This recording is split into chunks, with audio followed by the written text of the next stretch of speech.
এই ভিডিওটাতে এমন এমন কথা বলা হয়েছে যা আপনাকে আপনার ফিল্ডের রাজা বানাবে। শুনুন, আজকে আমি আপনাকে দাস বানাতে আসিনি। আমি এসেছি আপনাকে শেখাতে কিভাবে বাদশাহ হওয়া যায়, আপনার নিজের ফিল্ডে, নিজের সাম্রাজ্যে, নিজের নিয়মে। আপনি যদি সারা জীবন নিচে তাকিয়ে হাঁটেন, তাহলে ভাগ্য কখনো আপনাকে মাথায় তুলে মুকুট পরাবে না। কারণ মুকুট দেওয়া হয় তাকিয়ে থাকা রাজাদের, দাসদের নয়। প্রথম ধাপ, সোজা হয়ে দাঁড়ান, নিজের ভিতরের বিশ্বাসকে জাগান। একটা কথা মনে রাখুন, আপনার উচ্চতা আপনার আত্মবিশ্বাস দিয়ে মাপা হয়, শরীরের ইঞ্চি দিয়ে নয়। এখন প্রশ্ন হচ্ছে, বাদশাহ কে? বাদশাহ সেই যে তার প্রতিদ্বন্দ্বীকেও মাথা নিচু করিয়ে সম্মান আদায় করে, আর নিজে মাথা উঁচু রেখে নিজের ভুলকেও স্বীকার করে। বাদশাহ জন্মে না, বাদশাহ বানায় কষ্ট, অভাব, অসম্মান আর প্রত্যাখ্যান। যে মানুষ অপমান হজম করতে জানে, সে একদিন সম্মানের থালা সাজিয়ে খাবে। রাত ৩টায় যখন পুরো পৃথিবী ঘুমিয়ে পড়ে, তখন যেই মানুষটা ঘাম ঝরিয়ে স্কিল শিখে নিচ্ছে, জানবেন তার ঘুম নেই, কারণ সে রাজার মতো বাঁচতে চায়, চাকরের মতো নয়। এখন আপনার ফিল্ড যাই হোক, ফুটবল, ব্যবসা, গান, লেখালেখি কিংবা পড়াশোনা, একটা জিনিস নিশ্চিত করুন, আপনি জানেন আপনি কোথায় যাবেন। কারণ যেই জানে না, তার গুগল ম্যাপও পথ দেখাতে পারে না। এখন থেকে প্রতিদিন লিখে রাখুন, আমি আজ কি শিখলাম, আমি কালকে কার চেয়ে ভালো হব। এই প্রশ্নগুলোই আপনাকে বাদশাহের দিকে নিয়ে যাবে। মনে রাখবেন, প্রতিটা ভুল মানে একটা সিঁড়ি। আর যারা ভুলকে ভয় পায়, তারা লিফট খুঁজতে থাকে, যেটা একদিন নষ্ট হয়েই যাবে। আপনি যদি সব শিখে ফেলেন কিন্তু সাহস না থাকে, তাহলে কিছুই করতে পারবেন না। কারণ জ্ঞান ছাড়া সাহস মানে বিপদ, কিন্তু সাহস ছাড়া জ্ঞান মানে অচল রাজা। সমালোচনা শুনুন, গিলে ফেলুন।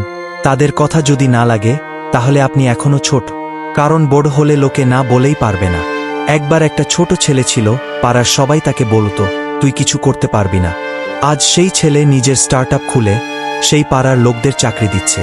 এইটুকু পার্থক্য, সে চুপ থেকে কাজ করেছে, বদলার জন্য নয়, নিজের জন্য।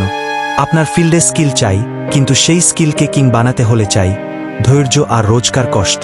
জিততে চাইলে প্রথমে আপনাকে হেরে যেতে হবে, নিজের ঘরের ভিতরেই, আর সেই পরাজয়ের আগুনেই গড়ে উঠবে আগামীর সিংহাসন। প্রত্যেক সফল মানুষের ভিতরে একটা ক্ষুধা থাকে, যেটা রাত জেগে তৈরি হয়, অভিমানে পুড়ে উঠে, আর সমাজের অপমানে লাল হয়।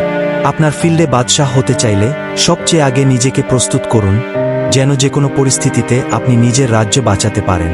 একটা কথা বলি ভাই, যদি নিজের পরিবারের জন্য না ভাবেন, তাহলে সিংহাসনটা শুধু কল্পনায় থাকবে। কারণ পরিবার ছাড়া রাজা রাজা না, সে শুধুই একা। প্রতিদিন সকালে ঘুম থেকে উঠে আয়নায় তাকান আর বলুন, আজ আমি রাজা হতে চলেছি। আমি কারো গোলাম না, আমি নিজের সময়ের মালিক। আমি যে ফিল্ডেই থাকি, সেখানে আমি সিদ্ধান্ত নেব, কারণ আমি তৈরি হচ্ছি শাসন করার জন্য, শোষণের জন্য নয়। নিজের ফিল্ডে রাজা হতে চাইলে একটাই নিয়ম, নিজের নিয়ম নিজেই বানাও, আর সেটাতে নিজেই রক্ত ঢালো।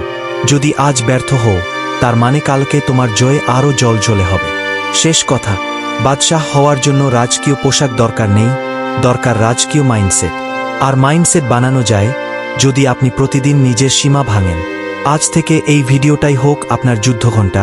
এই কথাগুলোকেই গুড়িয়ে ফেলুন বাস্তবের মাঠে, আর নিজেকে প্রশ্ন করুন, আজ থেকে 5 বছর পরে আমি কি নিজের ফিল্ডের বাদশাহ হতে পারবো?